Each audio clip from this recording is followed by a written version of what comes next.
प्रभु यीशु मसीह के नाम में आपको अनुग्रह, शांति और आशीष मिले। करीब 1950 ईस्वी की बात है। आज से 70-75 साल पहले रॉजर्स करके एक आदमी था जिसने एक फावड़े जैसी चीज के मामले में एक दूसरे व्यक्ति का मर्डर कर दिया, जिसका नाम मैरीफील्ड था। यानी एक झगड़े रगड़े में उसने उसकी हत्या कर दी। रॉजर्स ने मैरीफील्ड की हत्या कर दी और ये रॉजर्स पकड़ा गया। इसको मृत्यु दंड की आज्ञा दी गई और जेल में डाला गया। और इसके मृत्यु दंड की जो डेट थी, सजाए मौत, वो डेट अब पास में आ चुकी थी। 1960 में वो डेट थी। और उसको पूछा गया, क्या तू फांसी से मरना चाहता है या गोलियों से मरना चाहता है? तब गोलियों से भी मारते थे, अमेरिका की बात है। तो रॉजर्स ने कहा कि मुझे इस बात की चिंता नहीं है, क्योंकि इससे पहले ही मैं किसी रोग से मर जाऊंगा। उसने रोग का नाम भी दिया। तो जेल वालों ने उसकी टेस्ट कराई, ऐसा कोई रोग उसको था नहीं। तब तक रॉजर्स ने सुप्रीम कोर्ट को भी 3 बार अपील की कि मुझे दया की माफी दी जाए, लेकिन सुप्रीम कोर्ट ने भी इनकार कर दिया। और अब वो दिन आ गया, उसने चुन लिया कि मैं गोलियों से मारा जाऊं। और वो दिन आ गया और उसकी आखिरी इच्छा पूछी गई।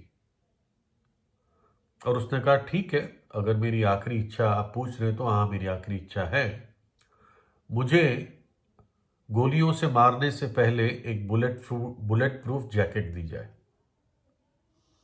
है ना? यानी खैर, मैं सोचता हूं उसको नहीं दी गई होगी, उसको सजा मिली उसी दिन।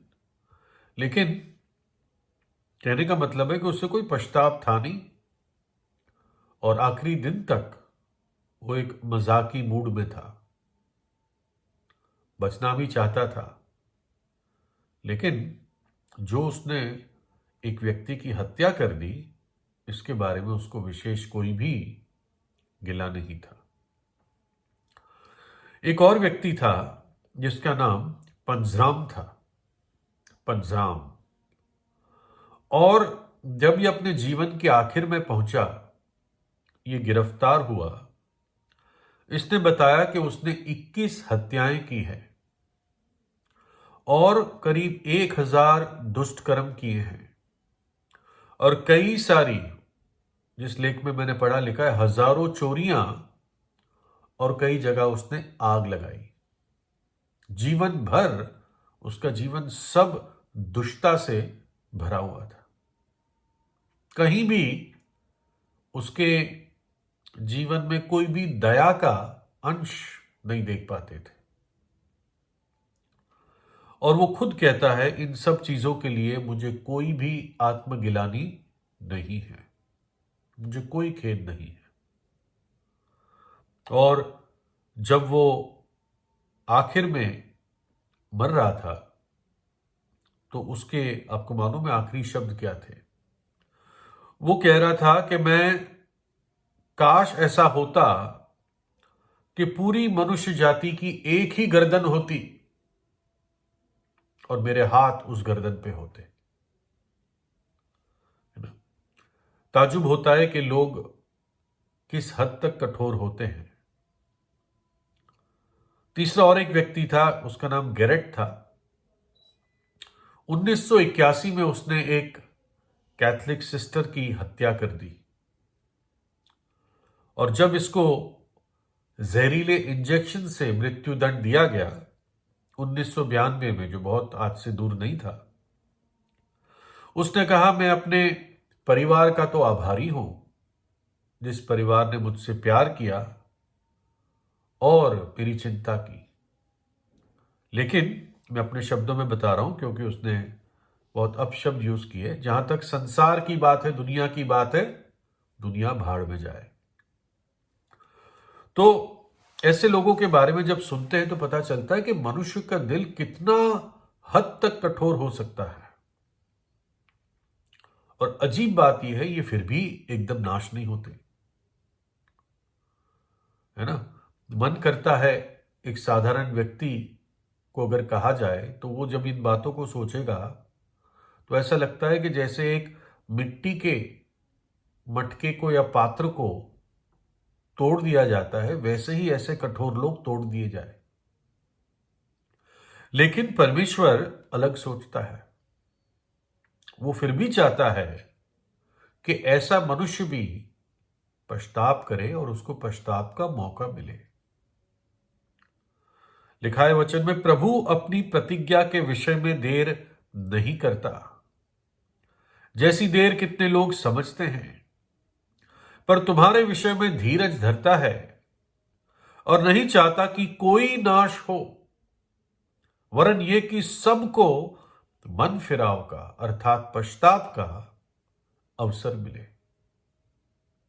ये परमेश्वर की सोच है कि सबको, सबसे बुरे लोगों को भी, ऐसे भयंकर कठोर हत्यारों को भी मन फिराव का मौका मिले। आपको मालूम है कि जो पश्चाताप का मन मनुष्य को मिलता है वो भी परमेश्वर की दया से मिलता है। क्या तू उसकी कृपा और सहनशीलता और धीरज रूपी धन को तुच्छ जानता है? और क्या ये नहीं समझता कि परमेश्वर की कृपा तुझे मन फिराव को सिखाती है? क्या तुझे मालूम नहीं कि परमेश्वर की कृपा ही तुझे पश्चाताप का हृदय देती है, मन फिराव की आत्मा देती है? परमेश्वर की कृपा ही है, उसकी धीरज है, उसकी सहनशीलता है कि मनुष्य नाश न हो। जब प्रभु यीशु मसीह क्रूस पर था तो उसके दाएं और बाएं भी दो कुकर्मी थे। उन्होंने भी अपने जीवन में बहुत से बुरे काम किए थे। लिखा है, जब वे उस जगह जिसे खोपड़ी कहते थे पहुंचे तो उन्होंने वहां यीशु और उन कुकर्मियों को भी, एक को दाहिनी और दूसरे को बाईं ओर क्रूस पर चढ़ा दिया। जो कुकर्मी लटकाए गए थे उनमें से एक ने उसकी निंदा करके कहा, क्या तू मसीह नहीं? तो फिर अपने आप को और हमें भी बचा। इस पर दूसरे ने उसको डांट कर कहा, क्या तू परमेश्वर से भी नहीं डरता? तू भी तो वही दंड पा रहा है और हम तो न्याय के अनुसार दंड पा रहे हैं, क्योंकि हम अपने कामों का ठीक फल पा रहे हैं। परंतु इस व्यक्ति ने, इस मनुष्य ने कोई भी अनुचित काम नहीं किया। तब उसने कहा, हे यीशु, जब तू अपने राज्य में आए तो मेरी सुधि लेना। यीशु ने उससे कहा, मैं तुझसे सच कहता हूं कि आज ही तू मेरे साथ स्वर्गलोक में होगा। एक डाकू ने अपना मन कठोर किया, उन पहले तीनों हत्यारों के बारे में जो हमने जिक्र किया। लेकिन दूसरे ने एक सच्चे मन से प्रभु यीशु से प्रार्थना की, एक टूटे मन के साथ। जो कठोर था उसने कहा, यह मुझे कैसे बचाएगा जब खुद ही क्रूस पे मर रहा है? यह कैसे बचाएगा मुझे? है ना। वो आखिर तक ठट्टा करता रहा। लेकिन सच बात यह है, प्रभु यीशु अपने आप को नहीं बचाता, क्योंकि उसके मारे जाने से ही न्याय की पूर्ति हो रही थी। क्योंकि पापों की मजदूरी मृत्यु है और हमारी सजा को यीशु मसीह ने क्रूस पर उठाया, ताकि जब एक विश्वास करता है पापी तो वो पाप क्षमा पाता है, उद्धार पाता है, अनंत जीवन पाता है।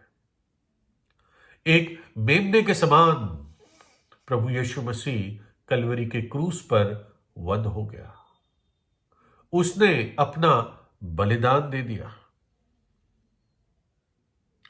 ये दूसरा डाकू क्यों नम्र हुआ?